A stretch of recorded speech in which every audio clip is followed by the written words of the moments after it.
Chandan, I love you Chandan, I love you Chandan. हम सिर्फ तोहरा से प्यार करीले, सिर्फ तोहरा से।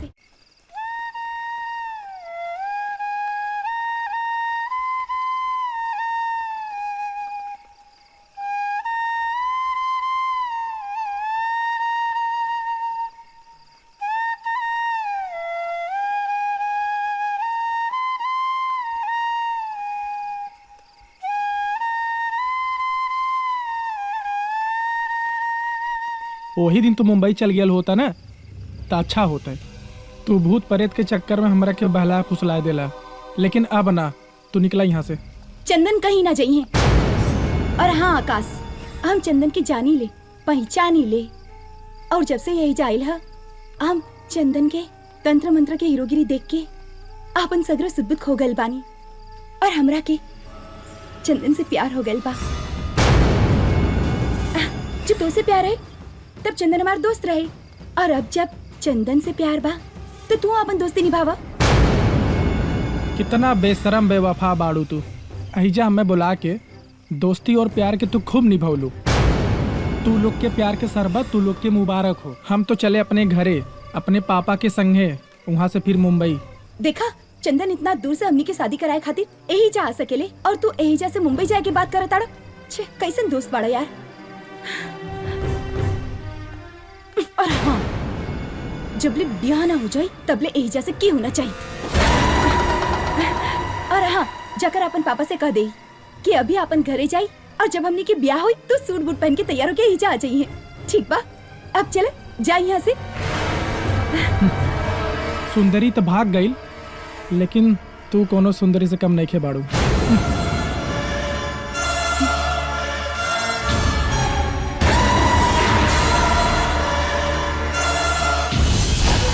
महेश प्रसाद, आज कितना साल से गांव से लेके मुंबई तक हमनी के दोस्ती के लोग मिसाल देवेला।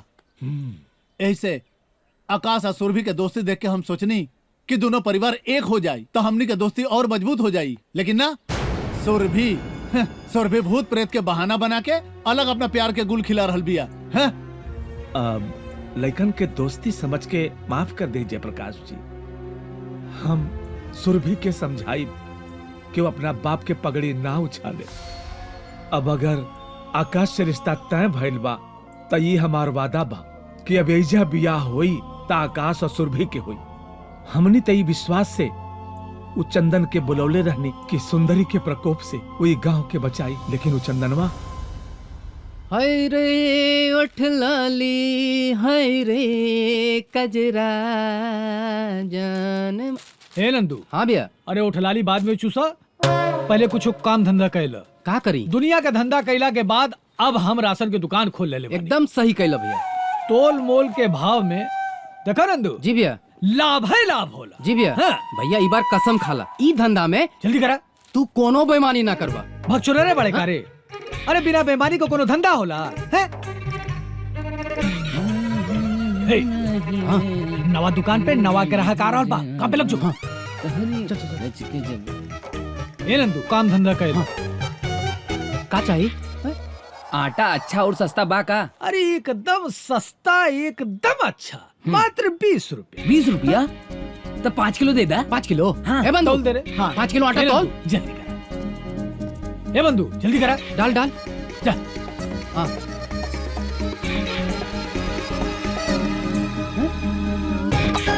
हाँ। और डाल। का हो रहल बा?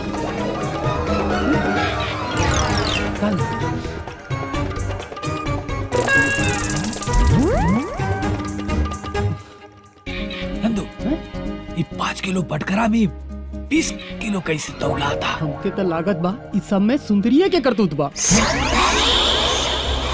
हमारा कभी लागत था। निकाल।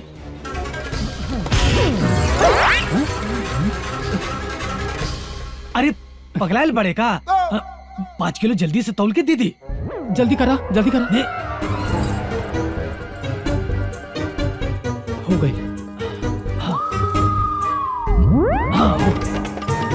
दे दो। इली इला जय हो। बाप रे बाप, ये तो सुंदरी हमने के पीछा छोड़ता ही नहीं थे। कहले रहली ना ईमानदारी से धंधा कइल जाए, तू मानते नहीं खा।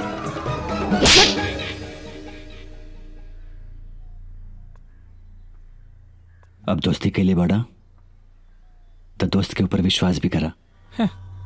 विश्वास ऐजा रुक के हम तो लोग के शादी और सुहाग रात का इंतजार करी। आकाश, हम खुद परेशान बानी कि सुरभि ऐसा काहे कर रहल बाड़ी। हमके थोड़ा समय दा, हम ई समस्या के भी समाधान निकाल लेब, ठीक बा?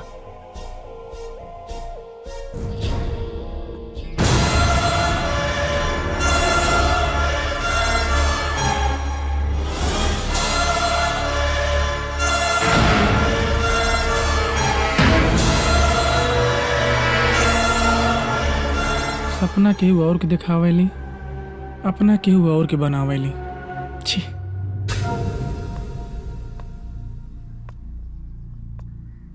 ओम ब्रह्मदेवाय नमः।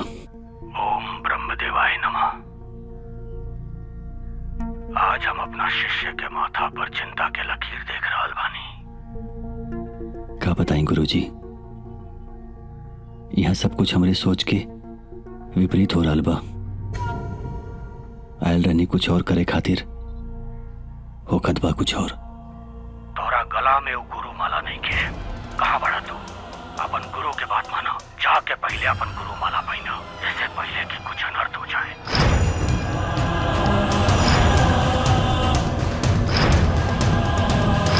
जाके सबसे पहले हमार दिहल गुरु माला पहना, जैसे पहले की कुछ अनर्थ हो जाए। जल्दी जा।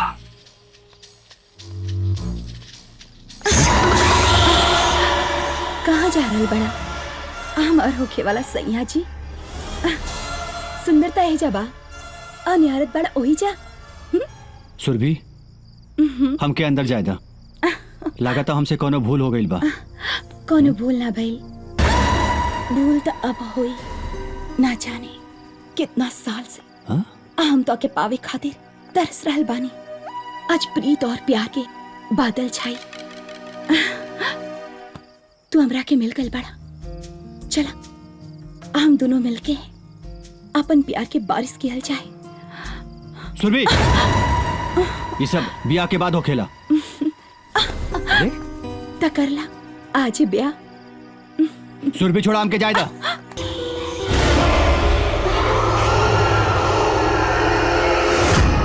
चंदन,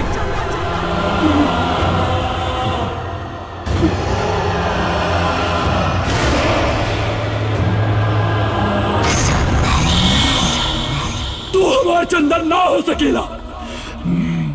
हमरा के अपन शक्ति से मटका में कैद करके तू बहुत बड़ गलती कर देने वाला।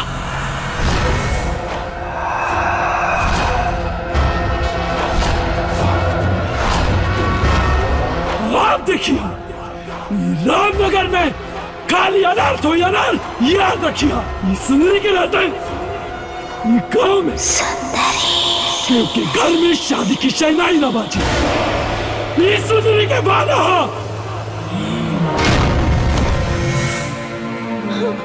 सुरभि, काबिल सुरभि, उठा। आखिर ये मटका फूटल कैसे?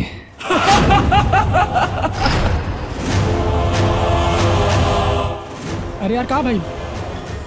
आकाश, वो दिन यज्ञ कैला के बाद हम मटका लाके बैग में रख देले रानी। पता ना ये मटका फूट कैसे गई।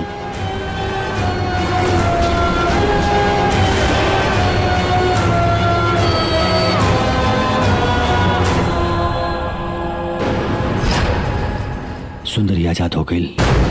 तब से वो सुंदरी सुरभि के अंदर समा गई। सुरभि बिटिया, आँख खोलो बिटिया। चंदन, हमरा के माफ कर दे। हम तोहरा पे बेवजह शक कैनी। वो सब तो ठीक बा यार। सुरभि बिटिया,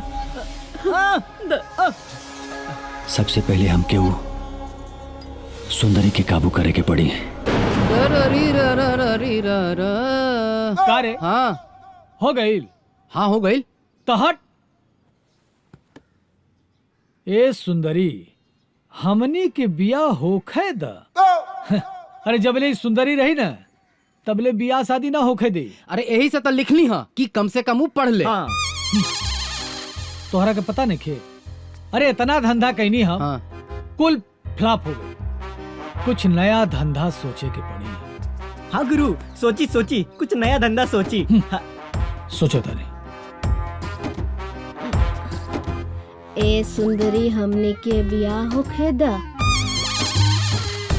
करे बियाह का बियाह बियाह? अरे हमरे जवानी से बुढ़ापा हुआ के नौबत हो गई और बियाह नहीं क्यों हो? और तो के बियाह करे के बा? अरे भाग यहाँ से। जा तू लोग तो कुंवारे मरबा अरे भाग यहाँ से, भाग यहाँ से। तोहनी का ताकत अरे रे हैं? अरे काल ही के लड़का इतनी बड़ी बात बोल के चल गई हैं? और तोहनी सुने ताड़े हैं? आ गई। कौन आ गई? कहाँ आ गई? कैसे? सुंदरी? अरे कार नया धंधा दिमाग में आ गई। कैसा धंधा गुरुजी? अरे अगर सुंदरी सुन ललत ना ता हमनी के पूरा धुरिया के मारी बुझाइल। चुप कर, शांति बनाओ। चल रास्ते में बताओ तनी।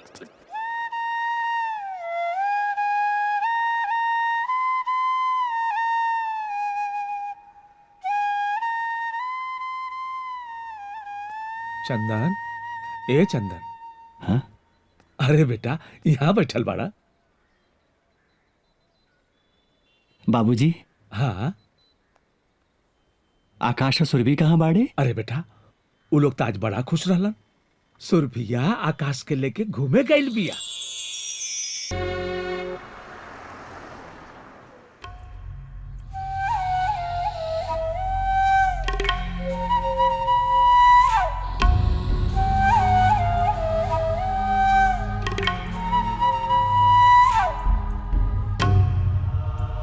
चाय का धंधा कैनी फेल हो गई। पंचर का धंधा कैनी हवा निकल गई। दूध का धंधा कैनी अरे पानी हो गई। चोरी का धंधा कैनी पकड़ा गई नहीं। कहाँ पकड़े नी? सक्सेस हो गई नी। चंदन भैया, हमनी खातिर तू दूध बन के आ गइल बड़ा। कहे सी की सुंदरी से जौन पीछा छोड़ा देला। अब तो हम लोग सोचा काम के आगे बढ़ावे के बाद सोचा आगे का सोचा का कही जाए। सुंदरी, सुंदरी, सुंदरी कहाँ बाड़ू? कहाँ बाड़ू सुंदरी?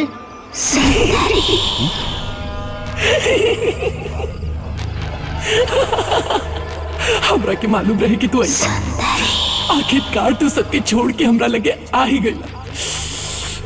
चलो अब जल्दी से अपनी जिस्मानी रूप छोड़ के हमरा साथे रूह बन जा। सुंदरी, तू गांव वालन के काहे परेशान कर रहल बाड़ू? खाली बियाह करे के खातिर? तोहरे वजह से पूरा गांव के कवारन का जिंदगी बर्बाद हो गई बा। ठीक बा, अब हम सब छोड़ के इजे से दूर चल जाए। बस तू हमार हो जा।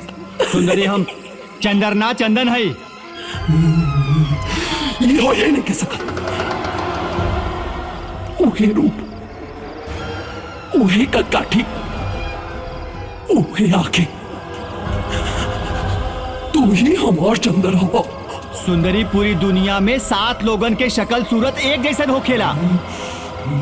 हमरा कुछ नहीं कह सुने के बाद तो ही हमार चंदर हो, हमार चंदर।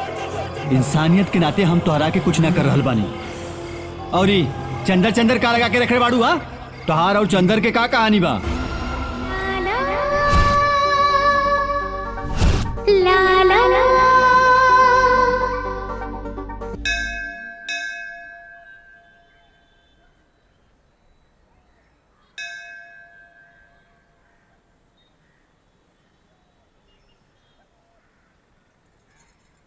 नैना नैना नैना नैना का भइल? नैना, तोरा से एगो बात पूछी।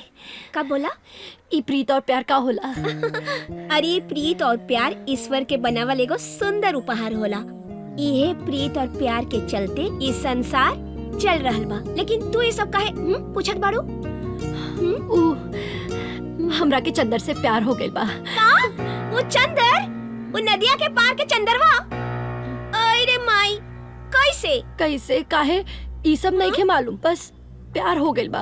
अब हमार मन तन यहाँ तक कि जीवन पर भी सिर्फ और सिर्फ चंदर के अधिकार बा। दूर हट हमरा से। अब तो पूरा समाज के कैसे मुंह दिखाईबू और अपन बाबूजी के कैसे मुंह दिखाईबू तू? हाँ, पूरे बिरादरी के कलंकित कर देले बाड़ू तू। हाँ?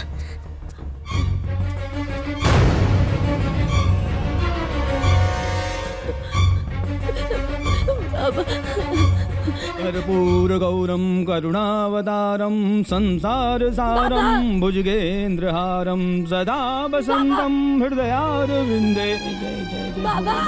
जय जय जय जय जय जय जय जय। बिटिया सुंदरी कहाँ भइल? बाबा हमरा से बहुत बड़ गलती हो गई बा। उठावा तू अभी के अभी भोलेनाथ के त्रिशूल और दे दा हमार बलि। ना बिटिया, अरे बात का है? हम और चंदर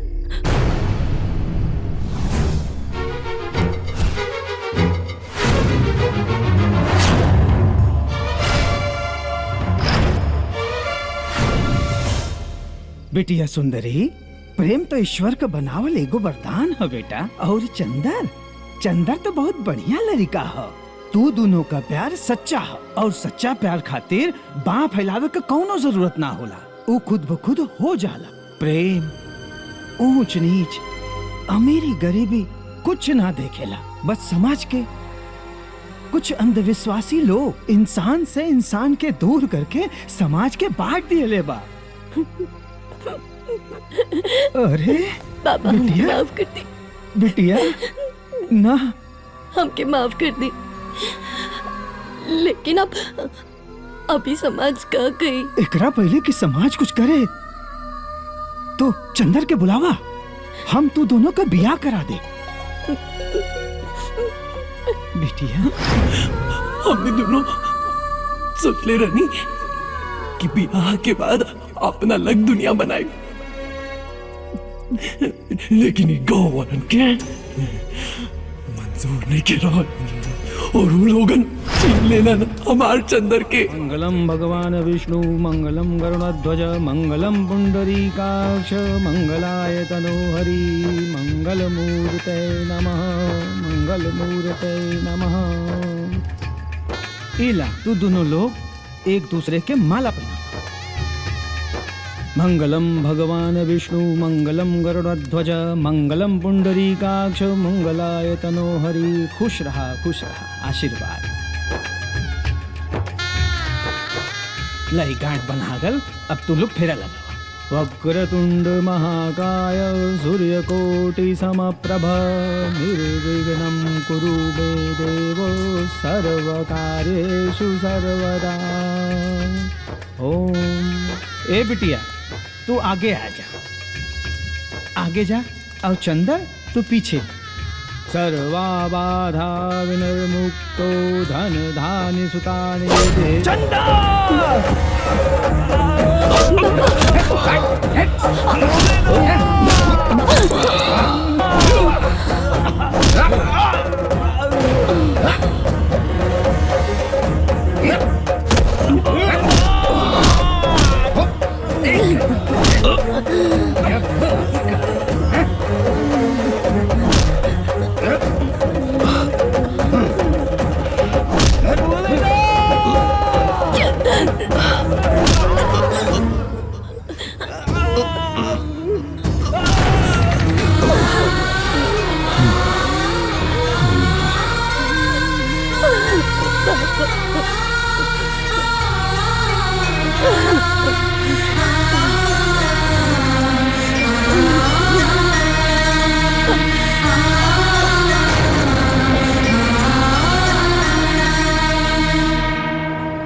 रामनगर के निवासियों की वजह से हमार जीवन और हमार प्यार छिन गए।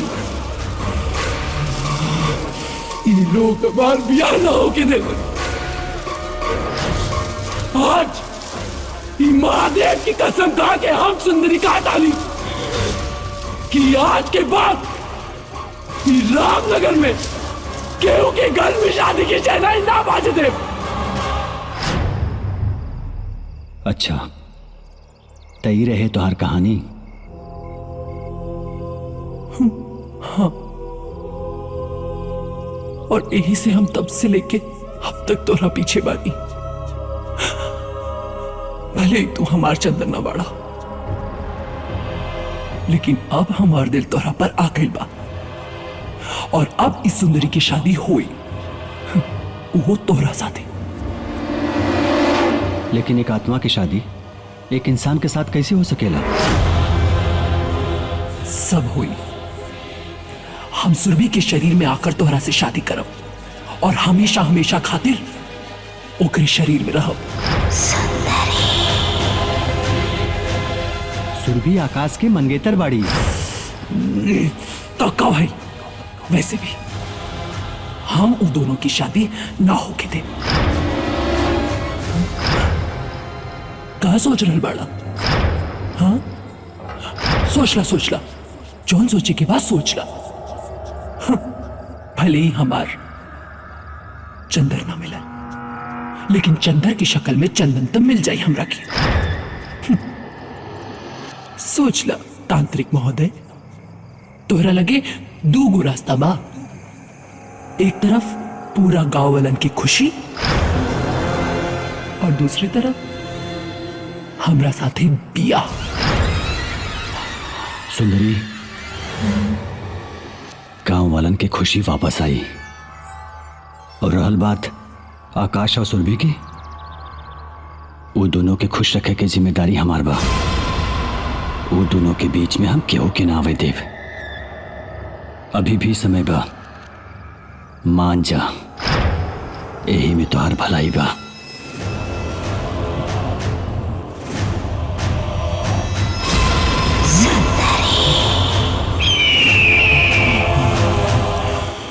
ना करवा हमरा से शादी। हम हो देखा था कि तुहार और हमार बिया कैसे ना हो, तबाही मचा दे।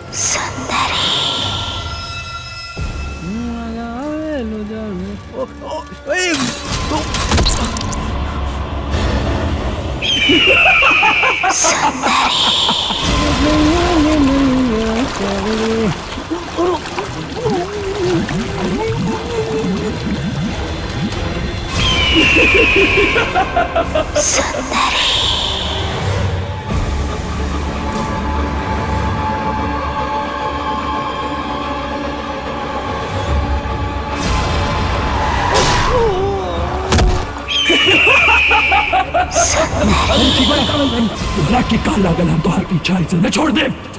बिया तो होए, चाहे हमरा कुछ भी करे के पड़े।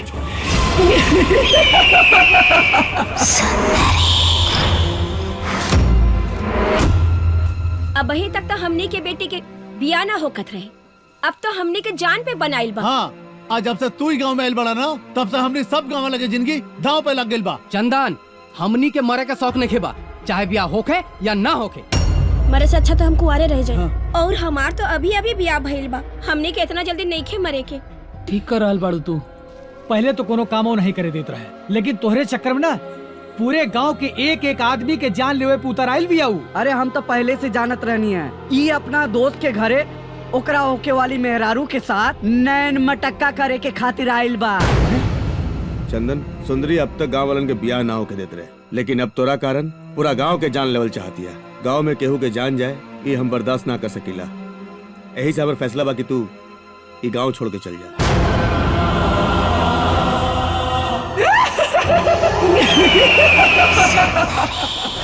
गांव वालन की तरफ से हमें और तोरा से माफी मांगा था। नहीं चंदन, तू यहाँ चला जा, बत कुछ ना हो पाई। ए चंदन, हाँ बचा ले लग गाँव वालन के। चंदन, अब अपनी दोस्त के कैसे बचाइबे? ना सुंदरी सुरभि अरे रुक जाओ साहब। नहीं सुरभि, नहीं सुरभि, ऐसा मत कर। ना इस सुरभि के हम मार दे। ना सुरभि, सुरभि की छोड़। आखिर तोरा के काम मिली सुरभि के मार के? शांति मिली हमरा के। अगर तू ये चाहता है कि ये बच जाए तो तोहरा के हमरा से ब्याह करे के पड़ी। ब्याह बोला, करबा हमरा से ब्याह? करबा हमरा से ब्याह? ना देख रहा कि मार दे। ना हम शादी खाते तैयार बानी। हम शादी खाते तैयार बानी।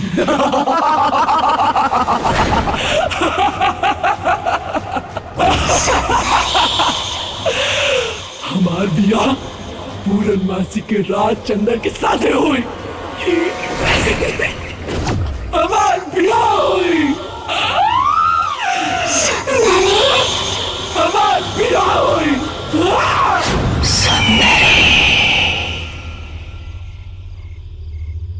वो पंडित जी की बेटी रहे।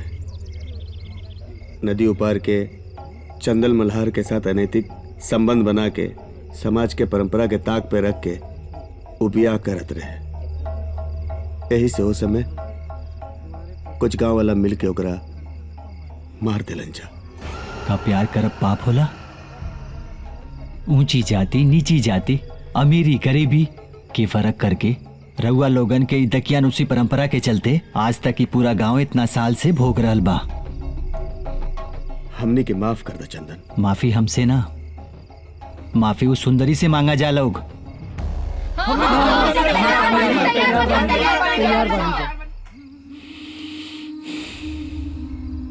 उ नदिया पार के चंदर के सकल सूरत हमसे मिलेला।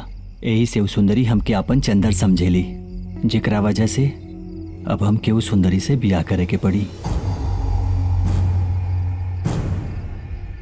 पूरनमासी के रात हमारा उस सुंदरी के ब्याह हुई और वही रात 12 बजे के बाद वो सुंदरी हमके अपने साथ लेके जाई।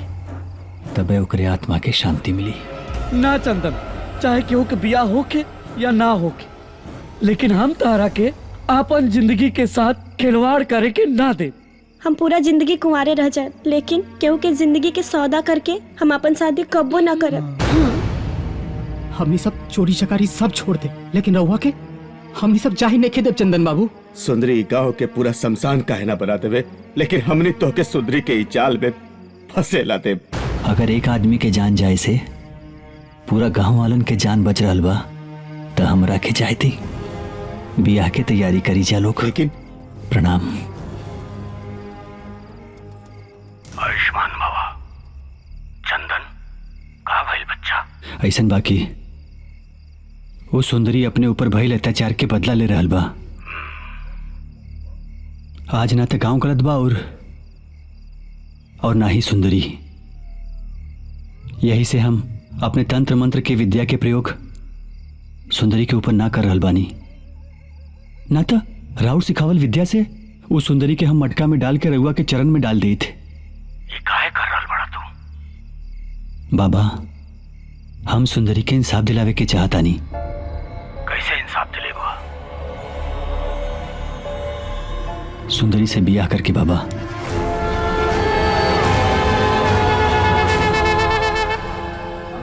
ओम गणेशाय नमः। वक्रतुंड महाकाय कोटि सूर्य समप्रभ निर्विघ्नं कुरु मे देव सर्वकार्येषु सर्वदा। मंगलम भगवान विष्णु मंगलम गरुड़ध्वज मंगलम पुंडरीकाक्ष मंगलम। दुल्हन को बुलाइए।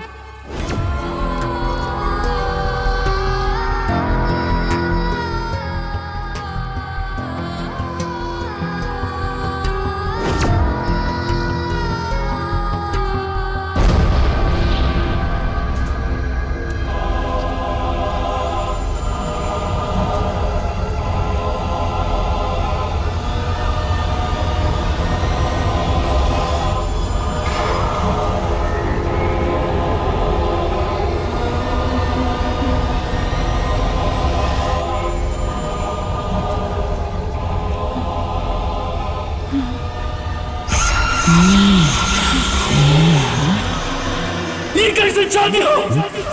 ये शादी ना मातम लागत। अगर तू चाहता ना कि हम जैसे हमेशा हमेशा के लिए चल जाए तो हमरा के हर केहू के चेहरा पर खुशी दिखे के चाहिए, खुशी।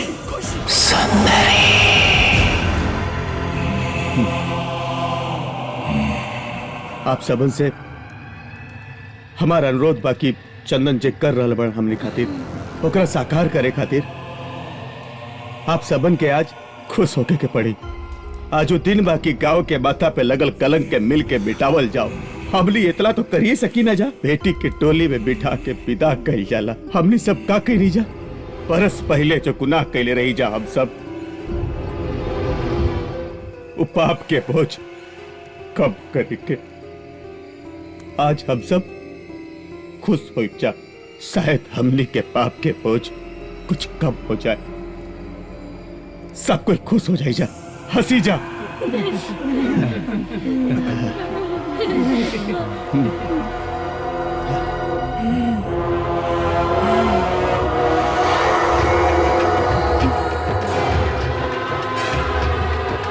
तू लोग बैठ जा।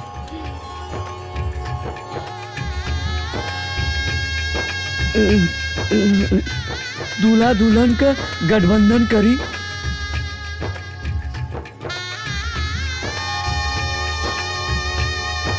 अब आप लोग खड़े हो जाएं। अब फेरा ली।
तू के बड़ा हम एक बेटा के बाप और एक शिष्य के गुरु बानी। अच्छा, तो तू एकरा के बचावे खातिर आयल बड़ा? हाँ, एकरा के बचावे ना, तोरा के समझावे खातिर आयल बानी।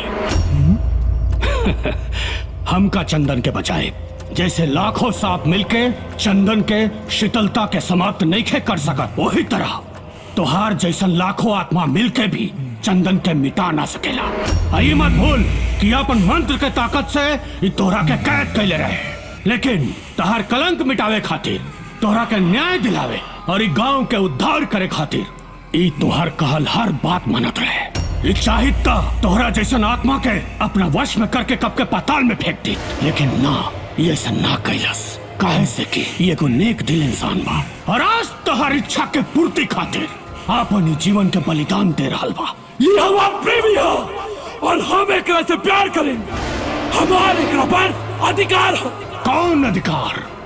ई हमार शिष्य चंदन, जकर शकल तोहर प्रेमी चंदर से मिलेला। बस एक बात ध्यान रखिए कि अन्याय के न्याय अन्याय से कबो पूरा ना हो सकेला। हम माना तानी कि तोरा पर जुल्म भइल, गलत भइल, लेकिन तू जे करता रहो ओ कबा सालों से पूरा गांव वालन से अपन ऊपर भइल जुल्म के बदला ले रहल बाड़ू तू। देखो इस सब के चेहरा के, इस सब के चेहरा पे पश्चाताप के भाव दिख रहा बा। लेकिन केहू के गलती के सजा एगो निर्दोष के काहे जे तोहरा खातिर सबसे लड़ गईल ओके इतना बड़ सजा और तोहरा के काला गता कि ये सब करके तोहरा के मुक्ति मिल जाई कब्बो ना मिली। तोहर आत्मा अनंत काल तक भटकत रही तड़पत रही लेकिन ओकरा मुक्ति ना मिली। याद रखिया तोहर प्रतिशोध के ज्वाला तोहरा के कभी मुक्त ना होके दी। तू ये लोग के क्षमा कर दे और तोरा के मुक्ति मिल जाए। सुंदरी क्षमा कर दे सबके और अपन मुक्ति के रास्ता खोल ले।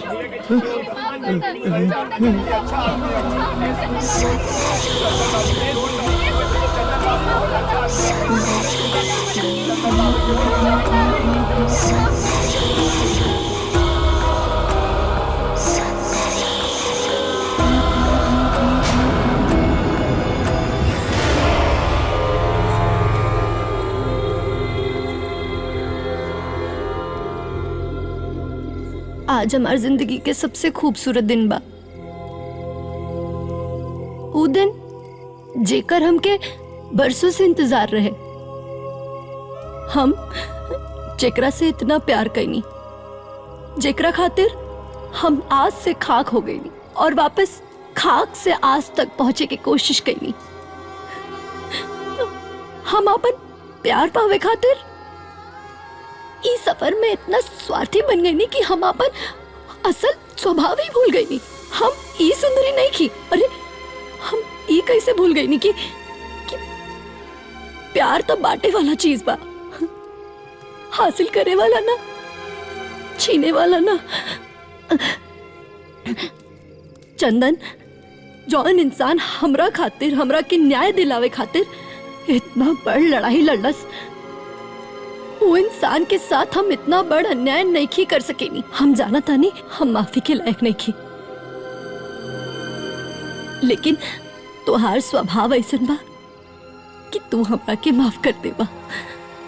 इंसानियत खातिर इंसान होखल जरूरी नहीं खे, बाकी इंसानी सोच होखल जरूरी बा। सुंदरी, तू हमनी के साथे हमेशा रहबू। हाँ। आज से सुंदरी ये गांव के कुलदेवी बन के रही है और रउआ लोग कौनो भी शुभ काम शुरू करे से पहले सुंदरी के पूजा करें। और गुरुजी, राउर बहुत ही धन्यवाद।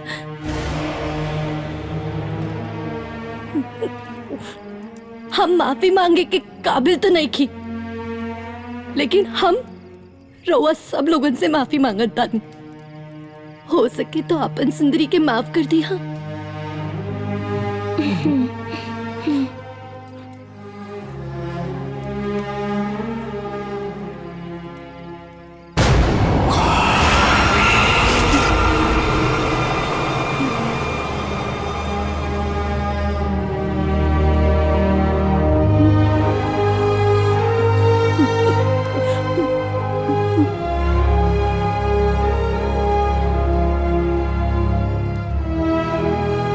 शायद अब हमरा के मुक्ति प्राप्त हो जाए। सुंदरी, इंसान के इंसान से बनल रिश्ता तो टूट सकेला,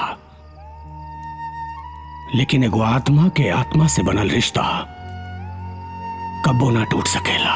हम तहार आत्मा के शांति खातिर भगवान से प्रार्थना करब। ओम शांति शांति, ओम शांति शांति शांति। हे भगवान, इस पवित्र आत्मा को अपनी शरण में